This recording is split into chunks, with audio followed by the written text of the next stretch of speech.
Hey, we're here with Mr. Stephen Trohoske, local musician, business owner, community philanthropist, father, husband. Just been so much to the community he lives in, and we're here today to talk to Steve. We'll have a little conversation with him. How you doing today, Steve? I'm doing great, Mo. Thank you. Thanks for coming. Thanks for doing it, Steve. It's exciting to have you here today. To be here with you.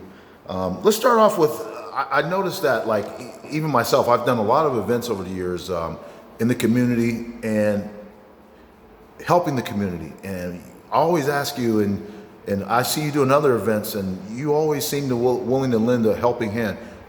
Tell me about that. Why is that such a thing for you? I think that you give back what you get. And I think that my community, or this community that I've grown up with from the time I was young, has always shown me a lot of love. I've learned my best lessons in life here. I've had my greatest moments in this community. I've had my hardest moments in this community. But I think whatever I was going through, all in all, good, bad, in between, I've always had people around me in the community that have had my back, shown me love. So I think that it's really easy to give back when people are constantly giving to you, you know? Right. And so if I have something I can give back, I hope that I can, you know? I hope that I do. Right.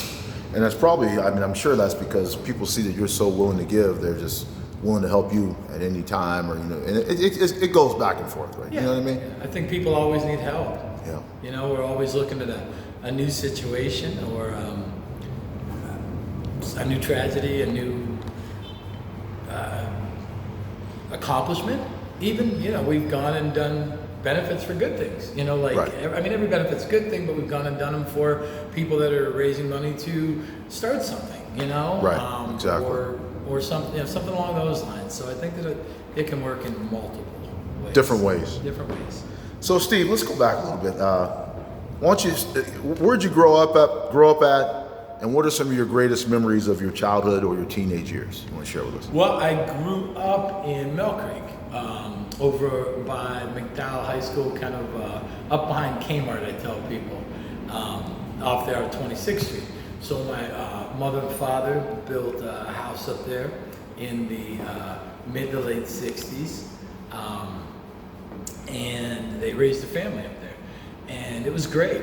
It was great because it was a newer neighborhood then, and a lot of people were building. So we got to meet those neighbors that we would kind of go through life with. And even now, a lot of those neighbors are gone from that neighborhood, and there's young families moving in, but there's still some of the old folks in there, and right. We still always remember each other and the times growing up in that neighborhood. Cool. Sounds interesting. Right, yeah. Any brothers and sisters? Did you grow up with any brothers? Yeah. I have a brother and 4 sisters. Wow. So we grew up in a house with 8 people in it. Like you, we had a big family. Big family, yeah, right. So there wasn't many places you could hide because we had a big family, but not like this huge house. Right. So everybody shared a room, and that kind of was something that you had to get around. Right. Luckily, it was just myself and a brother, and then the sisters had to deal with their thing. But yeah, I wouldn't have it any other way. It was wonderful growing up in a house with that many people. Right, I remember that myself. That's definitely there was experience. battles. Oh yeah, Okay, definitely. there was battles. It was glorious battles. Oh yeah. But we learned to love each other real deep too. Right. Cool. So Steve, tell me about your parents. What are some things that did you grow up with mom and dad? What are some, just mom or just dad? Both? I grew up with both my parents. My mother was a nurse who just retired last year, actually, after over 60 years of nursing. Wow. Amazing. Fantastic nurse, loved woman, dedicated woman. Another person that loves community, loves people. I think I got a lot of her compassion. I'm grateful for that. I think I got my impulsiveness from my father. So growing up, my father owned a couple businesses. My dad owned a beer distributor. My father owned a restaurant for a little bit. He owned a aerosol packing company where he would label and pack aerosol paints that he'd mix, Right. and ship them out. He also worked regular gigs, you know. He picked up extra gigs sometimes when I was younger, bartending or doing stuff at the clubs around town. Right. So I think that I may have gotten that little bit from him, and somewhere combined in the middle. My father also had a great love for sports. My father played all kinds of sports, and even in the last years of his life, he became a high school football referee. Wow. And it was one of his dreams after he retired, and he spent quite a number of years doing that and traveling 3-4 days a week. Wow. Driving around. He loved the game. He loved the sport, and so he made it a part of his life right up until the end. Right. So just to rehash a little bit, I know you did speak about some things, but if you can give me a couple things that you still carry with you today that you learned from your parents. I know you mentioned compassion. Anything else? I think trying to get through everything, you know, my parents, if nothing else, I think taught us the best to try to find common ground with people. Right. That, you know, not everything is going to go your way in life, and that rough things happen to people every single day. And that we are not alone in that there is a human condition out there and it affects people. Right. And our response should be a little bit more understanding when we encounter those people in our lives. And I think that both my mother and father taught me that. I see that more as I get older, of course. I see that more as pages turn. Right. You know, we lose people, we gain people, we meet new people coming to the world all the time. Right. You know, our role keeps on going. Oh yeah. Right? Oh yeah. Yes. And it just keeps changing hands. You know. Right. It's interesting you say that because me being an educator in school, one of the things that we're talking about now is that our kids come to us with all these different, things going on in their homes, and as you said, try to look at their situation and understand. I mean, you almost could write a book. There's lots of books being written on that, what you just talked about right now. Right. Understanding and, not just judging them, like getting to really dig down and deep and understand that everybody has something that they're going through. And, when you can help try to understand that, you can understand that person better. Well, and especially with these young kids now, because it's a whole different world. So we have to try to understand them in order to give them any kind of advice back. I think giving them dated advice, doesn't always work because we're giving them advice in a world that no longer exists. It's different. So it's Right. it's important to try to they still play the same kind of role, but they're doing it in a different setting. Right. So yeah, it's really important. Right. Absolutely. So Steve, you're really well known around the community as a musician, one of the best in the area, in the tri-state area. How did you get into music? Tell us a little bit about that. I just, I was that kid from a young point that was moved by music. I loved all kinds of music. I never shied away from a particular genre. Growing up in a house with that many people, my oldest sister, who is also a nurse, was kind of like a second mother to us when you have two parents working and you're kind of a latchkey kid, Right. like we were, Right. She got a job as a nurse, and her first year making some bread, she bought the family a stereo. And she was 10 years older than me, and that stereo, became like our shrine. Right. It was. Right.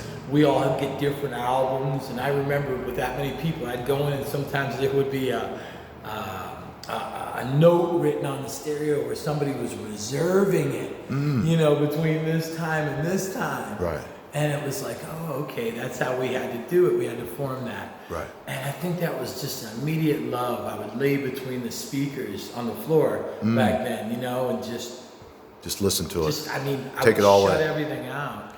And, it was like going up hills for me in my stomach.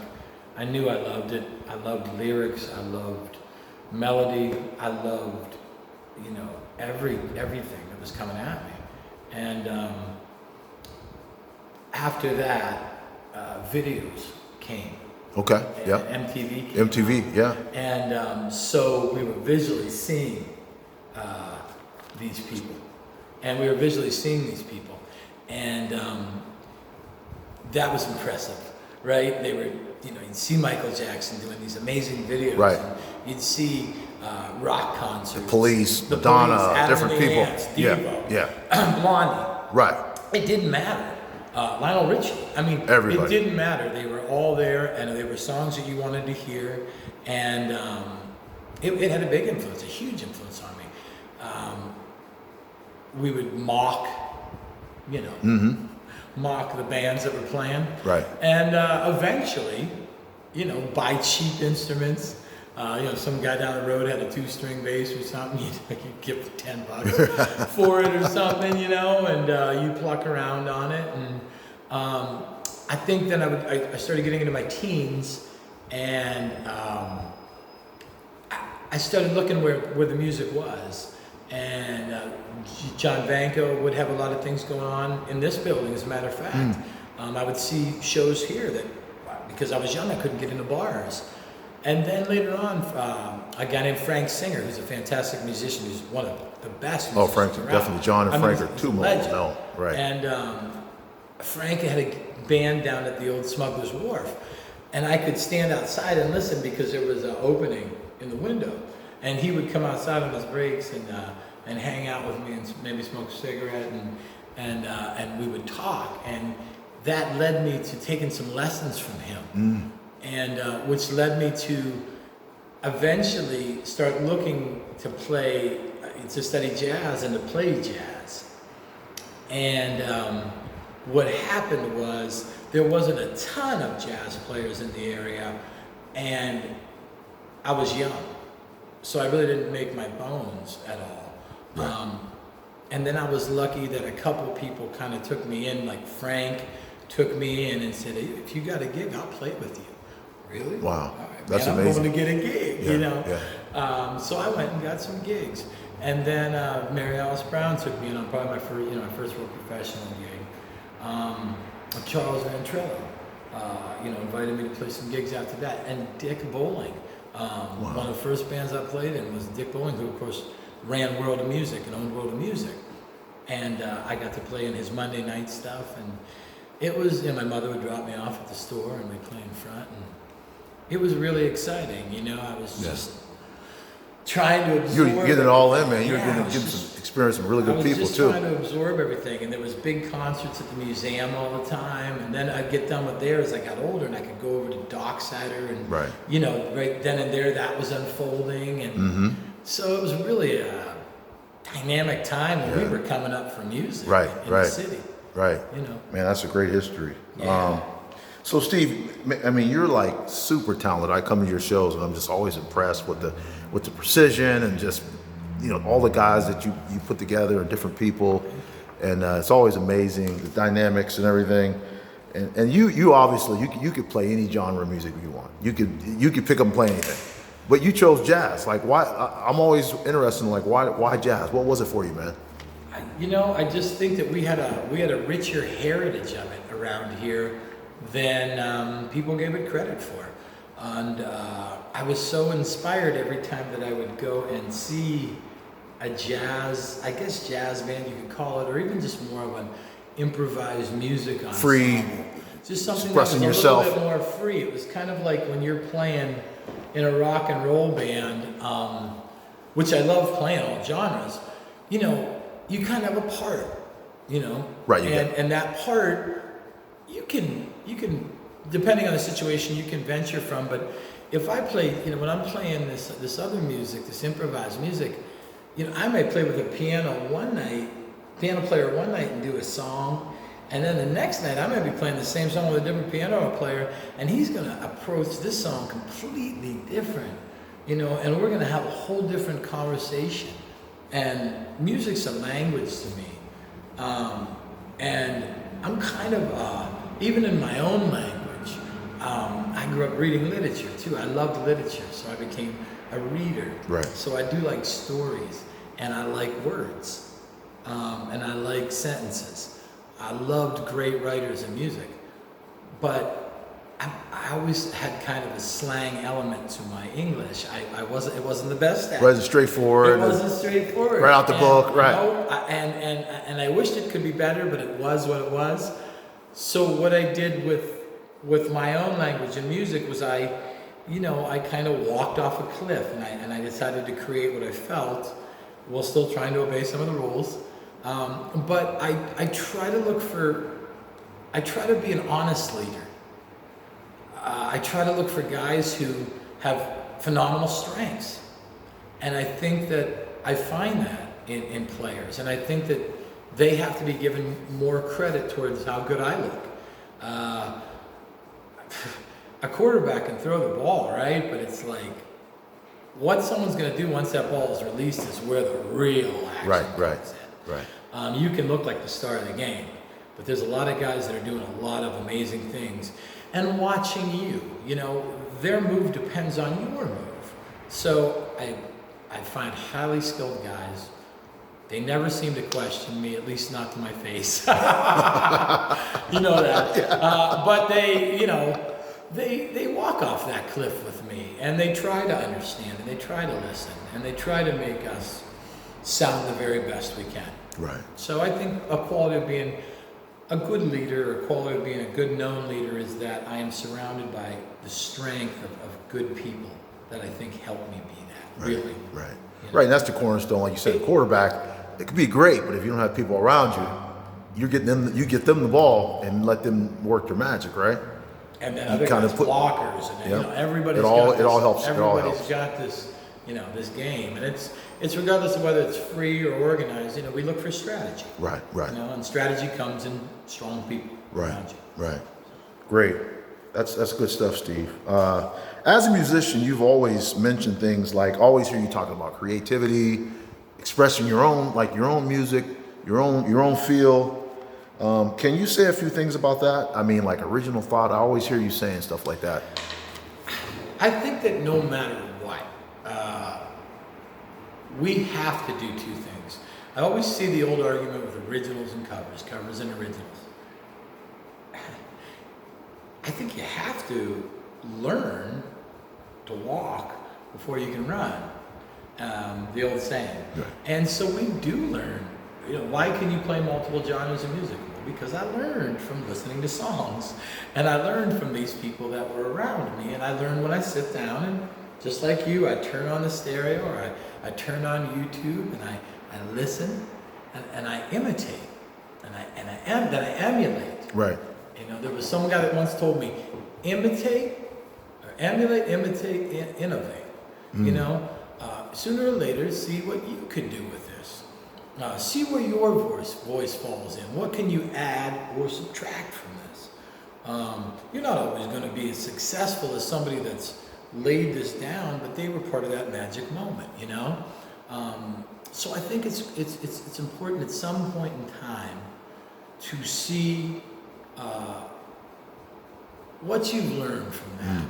And maybe how that relates a little bit more into your story, and to sometimes just try it. I know that you're a musician that plays an extremely popular band that everybody loves. I love it, and those are important bands. They give people joy. They bring occasion. That's what I always say. These bands bring occasion, But I know sometimes you guys just jam when you get ready for things. Right. We do that for ourselves. And you know what I mean? jamming is for yourself. But sometimes when you're in it for yourself and you're bringing it through, you are communicating that language to another musician, and they're communicating with you, and people are understanding that, and they're getting that. Right. Right. So I think that is the beautiful part about at least attempting to create something of your own at some point. Yeah, that's something I've talked to my band about actually, and said, hey, it's really time that we start creating some of our own stuff. You know what I mean? You can play other people's music your whole life and never try to do your own thing. And I wouldn't want to look back and say, oh, all I've ever done is play what was already, Sure. I mean, I have projects that do covers. The Art Groupies is a cover band. We rearrange it a bit, but it's covers. It still covers, right? It's a cover Right. band. So I think sometimes separating the projects can be, right.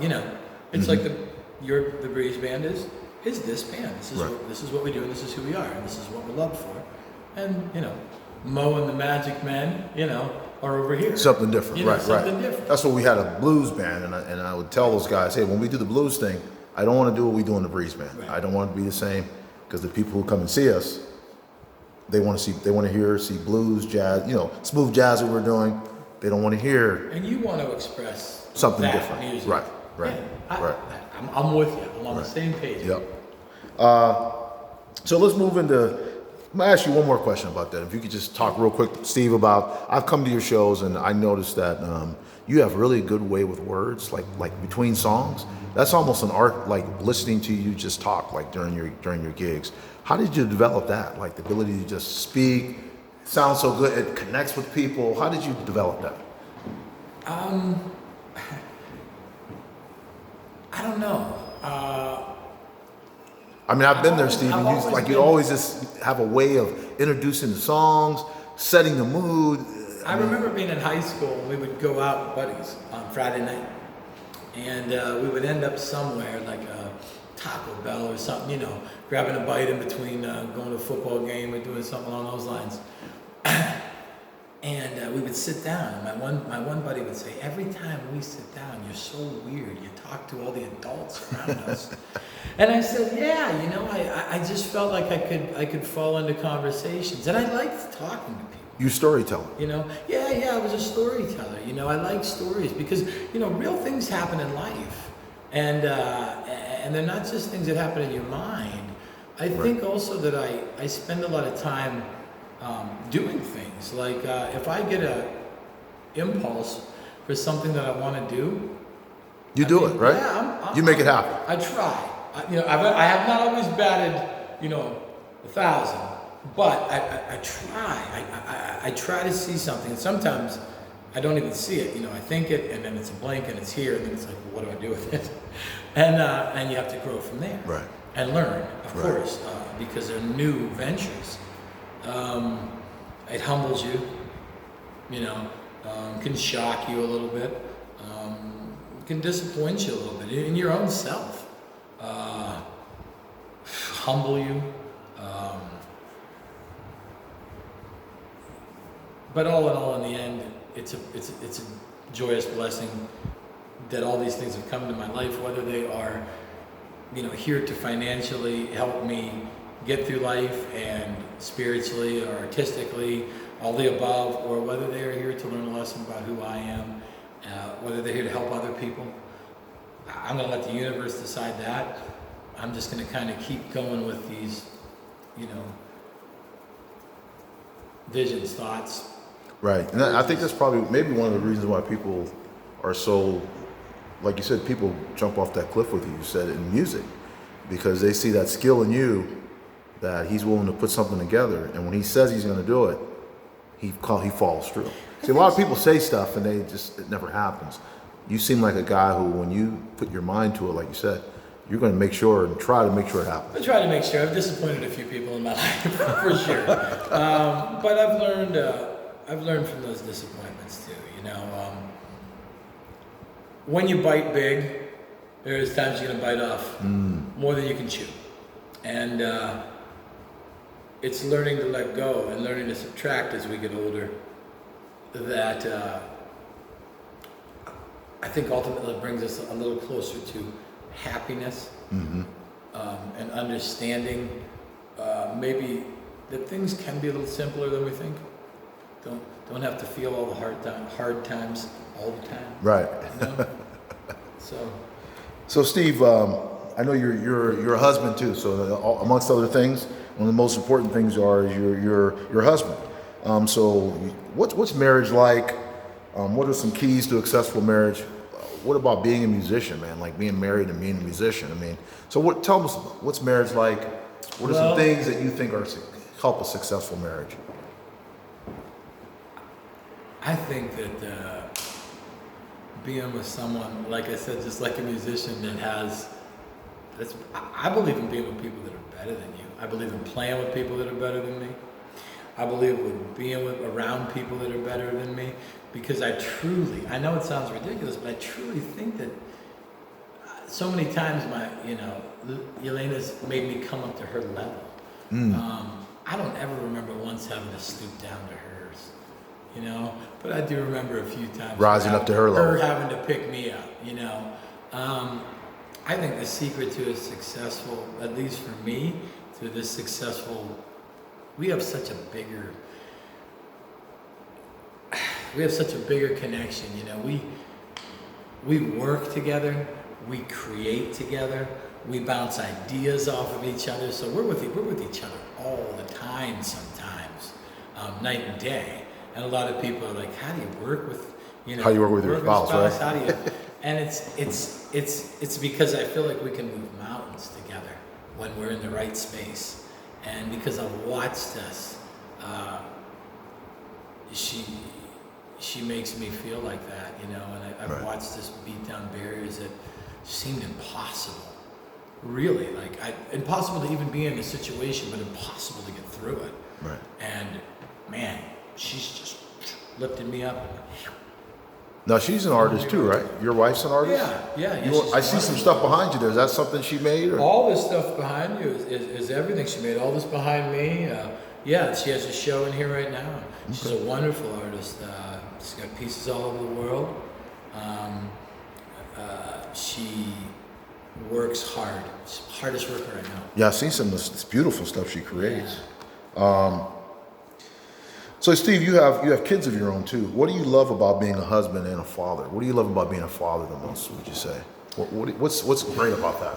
My father used to say, I would have never wanted to go through life and not been a father. And, it wasn't until I was a father, I really understood that. I feel like my parents gave me something to give. I didn't realize it. I didn't know I had that strength. I didn't know I had that ability until I was put to the test and had children. Right. But I also didn't know I had a love that could be so great. I thought it could be, but so having kids brought that out and made you feel that. Having kids brought that out. It made me be, I think, a better person.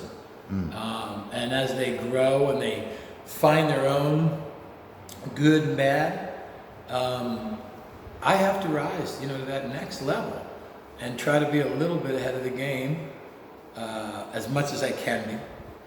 But I think that just being with them has definitely made me a better person. Right. So just what it's made you is made you rise your level. Taught me so many lessons too. Awesome.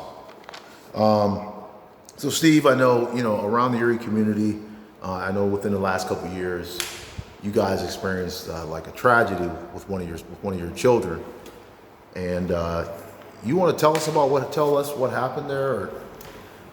Oh yeah, sure.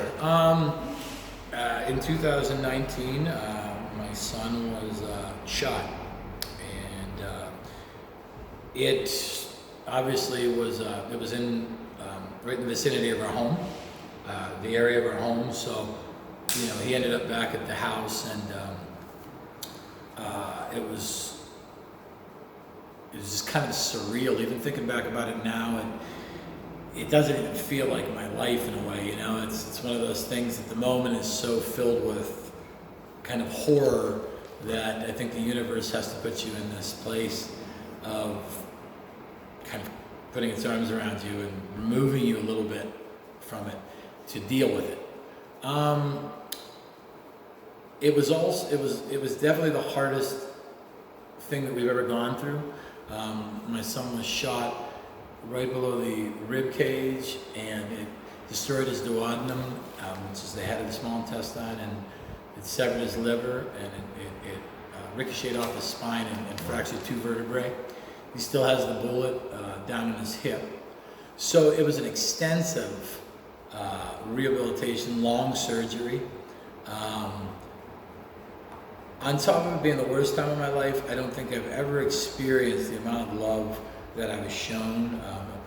A community didn't question me at all. They came and they lifted up my family, and they loved us, and we got through it. We still work through it. It's definitely something that's changed us for sure. But we came out on the lucky end. Our son is here. Still alive, right? He's still alive, right? And we just hold on to that part of it. Right. You know. So how did this that tragic experience? How did that change your perspective on life? I mean, just life in general after going through this. Well, the one thing that it showed me is that you only have so much control over events of the world, and that it can change in a minute. Your life, your child's life, relationships, trust, fear. You just have to change for a while, and then you have to shed your skin, man, and you gotta rise up, and you have to learn, definitely have to learn from it, but you cannot lose certain aspects of your character, yourself, and who you are. Right. You can, I think, maybe refine them. So the Steve that you were and everybody knows, you still you don't want to change towards those people, and you still want to be yourself. But then, like you said, there's some things that maybe you reassess, or yeah, there's things that change. I mean, relationships with people. Sometimes you're on one side of the line and they're on the other now, and sometimes there's just no good points to it. The only good point is the healing, and you can only focus on that. To continue to focus on the tragedy or continue to get stuck in that cycle of trauma, I feel is what ends up getting people in those situations to begin with. right. I hope that everyone moves through this into a something eventually. So we keep working at it. Right. We remind ourselves that it's there, and so does the world. But when you're reminded of it, it's okay, because it's a reminder that you got to work on things. Right. Thanks, Steve. I definitely appreciate you sharing that, because in our community right now, it's reality that's going on. A lot of violence with the teens in our community. Well, that violence creates the trauma we talk about, and until we start to look at that trauma, which can turn people into what we feel are violent criminals or angry people, or menaces to our society, we have to look at these constant cycles of trauma. I have a degree in massage therapy, and we used to study pain cycle, pain spasm, and it's just, your body thinks it's protecting itself, but it keeps cycling this pain. Right. It's just going this cycle, causing more damage. Wow. And we have to look at the community like that. There's a lot of trauma out there, and we got to start looking at the healing. I know that sounds cliched, but when it's held right in your face, you can't turn away from it, It became more clear to you when in a room full of facts, you can't walk out. Right. So, Steve, thanks for sharing that. I know that was tough, but thank you, because I'm sure that your story, that will just help somebody out there that's going through the same thing. So your wife and you continue to just give back to this community musically. Now you have these, some things going on business-wise with the art studio. Tell us about your different art studios, different art projects you got going on, businesses you have going on in the community. Well, of course, we started Artlore Studio 6 years ago, and Artlore Studio began as my wife's studio. She was working on her artwork there and her pieces, and we brought a few artists in, and it grew, and eventually, within the first year, we moved next door into a larger space, and then it grew larger into more art shows. We had some space to bring musical acts in. Like anything, it was a crapshoot. We opened a space, and we hoped that the community that we had seen love and nurture this kind of environment would come out. And they did. We learned a lot of lessons. We continue to. We've gone through pandemics with the business. Of course, we've gone through my son's ordeal. It has not made it easy. Small business, of course, though, is never easy for anyone out there. And if it is, congratulations and bless you. It's a give and take all the time. And you have to really love what you're doing. And I think that we do. I think that the community loves it too. And it's wonderful. You know, playing in a band, you'll see the same faces a lot of times, and they become friends, really, and family over the years. Yep, years and years and years. And so I think that we have that kind of relationship, and it's humbling, and I'm grateful that somehow we just continue to keep standing through it all. And I'll take that ride as long as I can. Now we have this new space. We're grateful that... What's the name of this? This is called City Gallery. And this, of course, is more of a gallery. This is not a studio. We don't have classes in here. We're not working on projects in here. We are showcasing artists. We have moved into the city with this one as well. We are hoping with that we are going to meet different people, that we're going to be part of the growth of the city, the regrowth of State Street and the area around it. We're excited.